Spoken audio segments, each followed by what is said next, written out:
Outside, Ashok Kajaria, the Chairman and Managing Director at Kajaria Ceramics, joins us now to talk about this space. Mr. Kajaria, good morning and thanks so much for joining us. Morning. You know, everyone is talking about real estate being in a super cycle and the homes are selling left, right and centre. But you tell us, what kind of an opportunity does this mean for you, since it comes with a bit of a lag? And what does the second half of the year look like in terms of demand? See, the ground level is very, very positive. You have rightly said the demand is very, very positive.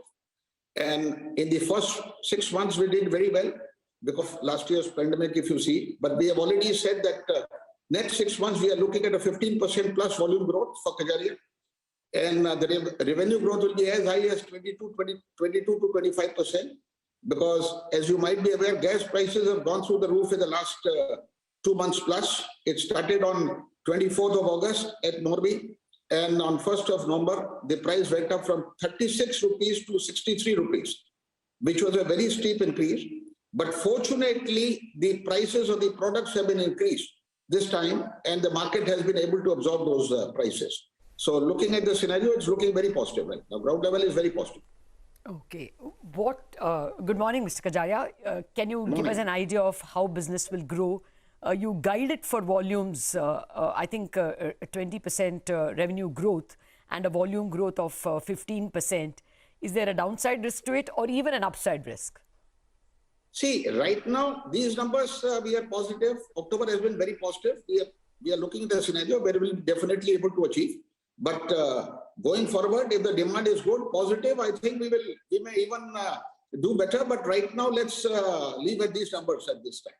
Okay. Are you sizably taking away unorganized sectors pie?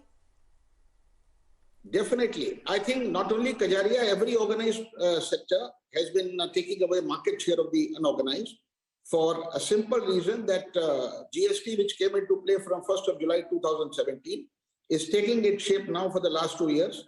As we are aware, first 2 years, the government said, let GST take place.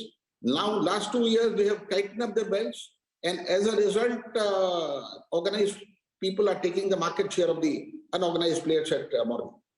Okay. So that brings us to another question, Mr. Kajaria, and that is this whole issue of rising input costs. And for you, I mean, gas is such an important component, right? And we know that gas prices have been steadily rising.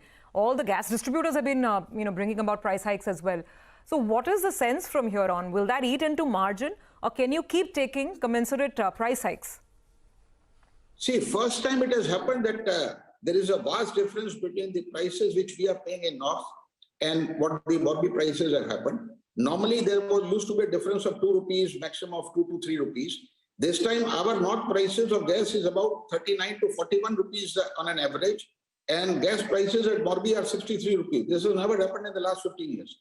As a result of this, the entire gas prices have been passed on to the trade, and it has been very well accepted. That's a positive part. Okay. How much is gas as a percentage of the total product? Gas, before this price increase, used to be between 20 to 25%. With this price rise now, the impact of gas will be between 30 to 32%.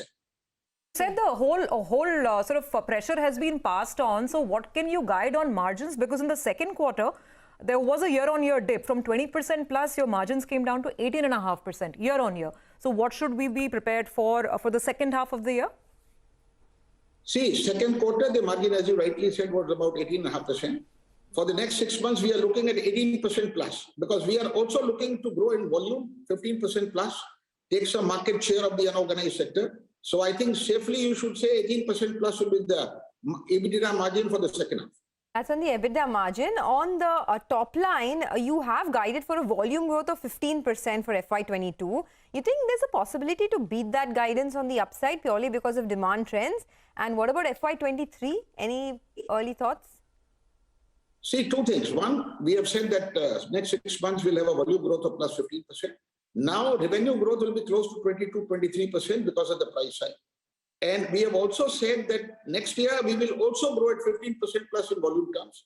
And automatically with this price increase, the revenue growth will be about 22 to 24% next year also.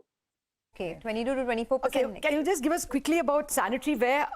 Is it, break even now? And what are you expecting over there? See, sanitary ware, we are very positive. Last 6 months of the financial year, we made money. First 7 months, we have made money. Last year, we had a turnover of 218 crores. This year, we'll be doing a 300 crore plus. Next 2 years, our vision is to do 500 crores in this division. Everything is in place as far as the capacity and everything is concerned. We are also hiking up some capacity in bathware business, and we should definitely do that kind of a number going forward. All right, Mr. Kajaria, we'll wrap it up on that note, because before we sign out, we should take note of the market. Thank you very much, sir, for your